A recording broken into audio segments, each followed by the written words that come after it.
Vlad III, more widely recognized as Vlad the Impaler, evokes a chilling sense of dread. His name has become synonymous with cruelty and terror. He is a figure shrouded in darkness, both a historical figure and a monster of legend. Born in 1431 in Transylvania, Vlad III's life was a tapestry woven with violence, intrigue, and a relentless fight for survival. Vlad's moniker, the Impaler, speaks volumes about the brutality of his reign. His preferred method of execution, impalement, was as gruesome as it was effective in instilling fear.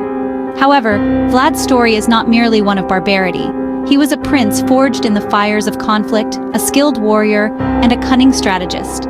He fought relentlessly against the encroaching Ottoman Empire, defending his homeland with an iron fist. Vlad the Impaler's life, though steeped in blood, offers a glimpse into a turbulent period of history. His story is one of survival, ambition, and the struggle for power in a world on the brink of change. Vlad III's early life was shaped by the turbulent political landscape of Wallachia, a region caught between the powerful kingdoms of Hungary and the expanding Ottoman Empire. His father, Vlad II, known as Vlad Dracula, meaning Vlad the Dragon, was a member of the Order of the Dragon, a chivalric order dedicated to defending Christianity against the Ottoman Turks. The name Dracula would later morph into Dracula, meaning son of the dragon, becoming eternally entwined with Vlad III and his infamous legacy. In 1442, Vlad II, seeking to secure his position and appease the Ottomans, surrendered his young sons, Vlad III and his brother Radu, as hostages. This act of submission had a profound impact on the young prince, exposing him to the customs, military tactics, and ruthlessness of the Ottoman court. It was during these formative years that Vlad III witnessed firsthand the brutal realities of power and the ever-present threat posed by the Ottoman Empire. These experiences would shape his worldview and influence his future actions as he navigated the treacherous path to power. In 1448, Vlad III, backed by the Ottomans, ascended to the Wallachian throne for the first time. However, his reign was short-lived. Political machinations and the shifting allegiances of the time forced him into exile. Undeterred, Vlad spent the next decade forging alliances and gathering support, determined to reclaim his birthright. In 1456, he returned to Wallachia with a vengeance, seizing power and beginning his second and most notorious reign. Upon his return, Vlad III faced a country riddled with corruption and disloyalty. Boyars, the powerful Wallachian nobility, held significant sway, often undermining the throne for their own gain. Vlad, determined to consolidate his power and establish order, resorted to extreme measures. His methods were brutal and unforgiving, earning him the fear and resentment of his subjects and enemies alike. Yet, amidst the terror, Vlad's reign saw a period of stability and security uncommon in Wallachia's tumultuous history. He implemented strict laws, ruthlessly punished criminals, and established trade routes that brought much-needed prosperity to the region.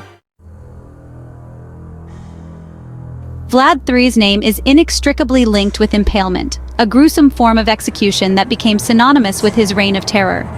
While impalement was not a practice unique to Vlad, his unwavering embrace of this brutal method set him apart. Impalement, a slow and agonizing death, served as both punishment and a chilling deterrent to any who dared oppose Vlad's rule. Victims were impaled on sharpened wooden stakes, their bodies hoisted high, left to writhe in agony for days, their suffering a spectacle for all to witness. The sheer scale of Vlad's impalement campaigns is staggering. Historical accounts speak of forests of the impaled, gruesome testaments to his ruthlessness. While these accounts may be exaggerated by his enemies, they paint a vivid picture of the fear and dread that Vlad instilled in the hearts of his adversaries. This calculated brutality, though undeniably horrific, was effective in solidifying his grip on power and securing his borders against external threats. Looming large over Vlad III's reign was the ever-present threat of the Ottoman Empire. The Ottomans, under the rule of Sultan Mehmed II, the conqueror of Constantinople, had set their sights on expanding their empire further into Europe. Wallachia, strategically positioned on the Ottomans' path, became a key target. Vlad, acutely aware of the Ottoman threat, refused to bow to their demands for tribute and submission. He had witnessed firsthand the Ottomans' might during his years as a hostage, and knew that appeasement would only delay the inevitable. In 1461, war erupted between Vlad and the Ottomans. Outnumbered and outgunned, Vlad resorted to unconventional tactics to combat the Ottoman war machine. His knowledge of the terrain, coupled with his cunning and ruthlessness, allowed him to inflict significant casualties on the invading forces. Facing a vastly superior enemy, Vlad III employed guerrilla warfare tactics to great effect. He knew that a direct confrontation with the Ottoman army would be suicidal. Instead, he opted for a war of attrition, utilizing the dense forests and mountainous terrain of Wallachia to his advantage. Vlad's forces, adept at ambush and lightning raids, harassed the Ottoman supply lines, ambushing isolated units and disappearing back into the wilderness. Beyond his military tactics, Vlad was a master of psychological warfare. He exploited his reputation for cruelty, employing fear as a weapon to demoralize his enemies. One infamous account describes how Vlad, upon discovering a forest of impaled Turkish prisoners, ordered his own men to retreat. His reasoning was simple yet chilling. The Turks fear a dead Vlad more than a living one. Despite his initial successes, Vlad's defiance of the Ottomans came at a heavy price.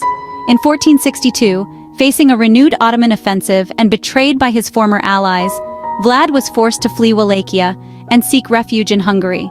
He spent the next 12 years imprisoned under house arrest. In 1476, Vlad, with the backing of the Hungarian king, returned to Wallachia to reclaim his throne. He successfully defeated the ruling prince, but his triumph was short-lived. Vlad III's death, much like his life, is shrouded in mystery. Historical accounts differ on the exact circumstances, but most agree that he was killed in battle against the Ottomans near Bucharest in December 1476. Adding to the enigma, Vlad's body disappeared shortly after his death. His final resting place remains unknown, fueling speculation and adding to the mystique surrounding the infamous Impaler. Vlad III's legacy is a complex and often contradictory one. In Romania, he is revered as a national hero, a defender of Christendom who stood against the encroaching Ottoman Empire. His image adorns stamps and banknotes, and his name is synonymous with courage and patriotism. However, outside Romania, Vlad is primarily remembered for his cruelty and the chilling stories of his brutality. The image of Vlad the Impaler, the bloodthirsty tyrant who impaled his enemies by the thousands, has eclipsed the historical figure, becoming a cautionary tale passed down through generations. Vlad III's notoriety transcended the realm of history, seeping into the world of literature and popular culture, culminating in the creation of one of the most enduring monsters in fiction, Dracula. In 1897, Irish author Bram Stoker published his Gothic horror novel, Dracula, drawing inspiration from the historical figure of Vlad the Impaler. While Stoker's Dracula shared some superficial similarities with Vlad, such as his Transylvanian origins and his association with blood, the fictional vampire was a far cry from the historical figure. Stoker embellished upon the existing legends and folklore surrounding Vlad, transforming him into a supernatural entity, a creature of the night who preyed on the innocent. Despite the popularity of Stoker's novel, it is crucial to differentiate between the fictional Dracula and the historical Vlad the Impaler. While Vlad undoubtedly committed acts of great cruelty, these actions must be viewed within the context of his time. The 15th century was a period of widespread violence and brutality, and Vlad's methods, though extreme, were not entirely uncommon. Furthermore, many of the most outlandish tales attributed to Vlad, such as his supposed penchant for drinking the blood of his victims, are likely fabrications spread by his enemies to demonize him and solidify his image as a monster. Vlad III, the Impaler, remains a figure of endless fascination and debate. He was a product of his time, a ruthless ruler who resorted to extreme measures to survive and rule in one of the most turbulent periods in European history. His story serves as a chilling reminder of humanity's capacity for both cruelty and courage, of the fine line that often separates hero and tyrant. While we may never fully unravel the enigma that is Vlad the Impaler, his story continues to captivate and horrify us, ensuring that his legacy, much like his name, will continue to echo through the annals of history.